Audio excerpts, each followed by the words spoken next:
আসসালামু আলাইকুম ওয়া রাহমাতুল্লাহ। আপনাদের সাথে কথা বলছি প্রফেসর ডক্টর মোহাম্মদ মহিউদ্দিন উজ্জ্বল। বাংলাদেশের অর্থনীতি, রাজনীতি, সমাজনীতি এগুলো থেকে আমাদের আলোচনা।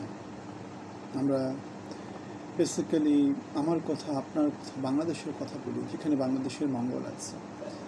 সো আমরা বাংলাদেশ 55 বছর ধরে সমস্যা পীড়িত একটা দেশ। সামরিক সরকার খুব বড় একটা সময় বাংলাদেশে শাসন করেছে। হাসিনার ফ্যাসিজম 17 বছর টানা একসাথে ছিল। বাংলাদেশ রাষ্ট্রের ইতিহাস 54 বছর, তার মধ্যে নানা রকম টানাপোড়েনের মধ্য দিয়ে এই দেশ চলেছে এবং বারবার লক্ষ্যচ্যুত হয়েছে। গণতান্ত্রিক পথে এরা যাত্রা শুরু করেছিল, কিন্তু সেই যাত্রাটা 11 সরকারের মধ্য দিয়ে ব্যাঘাত ঘটে এবং বাংলাদেশ নতুন করে আবার ভালো একটা পথে, গণতান্ত্রিক একটা পথে চলার চিন্তা করছে। কিন্তু আমরা নেতৃত্বে যারা আছে তারা যেভাবে নেতৃত্ব নিয়েছে, তাদের যেরকম ছুরু বুড়ু কেন্দ্রিক যে ব্যাপার স্যাপারগুলো, সেগুলো আমাদেরকে তেমন করে কনফিডেন্ট করে না, তেমন করে আত্মবিশ্বাসী করে না। তাহলে আমরা যে কথাটা বলছিলাম যে বাংলাদেশের অনেক দিন ধরেই তো বলছি, যারা আমাকে ফেসবুকে অথবা ইউটিউবে ফলো করেন তারা জানেন যে আমরা বলে এসেছি যে বাংলাদেশের অর্থনীতি এবং রাজনীতি দুটোই মারাত্মক। যেহেতু বাংলাদেশ প্রচণ্ড রাজনৈতিক সংকটে আছে, বাংলাদেশকে যারা স্বাধীন করেছে, যে রাজনৈতিক দল যারা নেতৃত্ব দিয়েছে, তারা বাংলাদেশ থেকে পালিয়ে গেছে। রাজনৈতিক সংকট।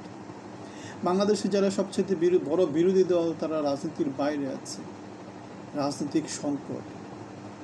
যারা বাংলাদেশি সুশীল সমাজ, যাদের রাজনীতিতে থাকার কথা না, তারা রাজনীতিতে আসছে, রাজনীতি করছে। রাজনৈতিক সংকট। সুতরাং বাংলাদেশ প্রচণ্ড রকমের রাজনৈতিক সংকটে আছে। বাংলাদেশ অর্থনৈতিক সংকটে কি আছে? অবশ্যই আছে। রাজনৈতিক সংকট যখন চলমান থাকে, অর্থনৈতিক সংকটে থাকে। রাজনীতি ঠিক করে দেশটা কোন দিকে যাবে। তাহলে বাংলাদেশ কোন সংকটে নয়? বাংলাদেশ অর্থনৈতিক সংকটেও বাংলাদেশ আছে। বাংলাদেশ ভূ রাজনীতিগত সংকটে আছে। বাংলাদেশ কোন দিকে ভালো আছে? আমাদেরকে কমেন্টে একটু জানাবেন, বাংলাদেশ কোন দিকে ভালো আছে। যেখানে বাংলাদেশের রাজনীতি ফেল করেছে, যেখানে বাংলাদেশের অর্থনীতি ফেল করেছে, যেখানে বাংলাদেশের সমাজনীতিতে এখন, যেখানে বাচ্চা ছেলেরা রাজনীতি করে, সমাজনীতি যেখানে ফেল করেছে, যেখানে বাংলাদেশের শিক্ষা ব্যবস্থা ধ্বংস হয়ে গেছে, সেখানে বাংলাদেশে কোন জিনিসটা ভালো আছে, কিভাবে ভালো আছে? তাহলে বাংলাদেশের রাজনীতি ধ্বংসপ্রাপ্ত, বাংলাদেশের রাজনীতি নাই। 55 বছর রাজনীতি হয়নি, অপরাজনীতি হয়েছে এবং তার ফলটা আমরা এখন মারাত্মকভাবে দেখছি। বড় দল পালিয়ে যাওয়ার মধ্য দিয়ে, ছোট দল রাজনীতির বাইরে থাকার মধ্য দিয়ে, এখন সুশীল সমাজ বাংলাদেশের রাজনীতিতে আসার মধ্য দিয়ে। এই জিনিস তো বাংলাদেশের ইতিহাসে আগে কখনো হয়নি। তার মানে বাংলাদেশ ঐতিহাসিক একটা সময় পার করছে। বাংলাদেশের যে স্বাধীনতা, সেটা আমাদেরকে স্বাধীনতা তেমন অর্থে অর্থনৈতিক মুক্তি দিতে পারেনি। সুতরাং অর্থনৈতিক মুক্তি না থাকলে সেই স্বাধীনতা খুব একটা কাজের কিছু না।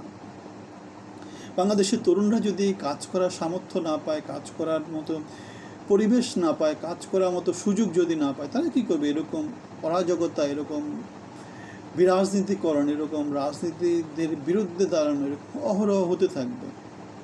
এই সচেতনতা যদি বাংলাদেশের সমাজের মধ্যে তৈরি না হয়, বাংলাদেশের যারা রাজনীতিবিদ তাদের মধ্যে তৈরি না হয়, তাহলে বাংলাদেশের জন্য তো সমূহ বিপদ।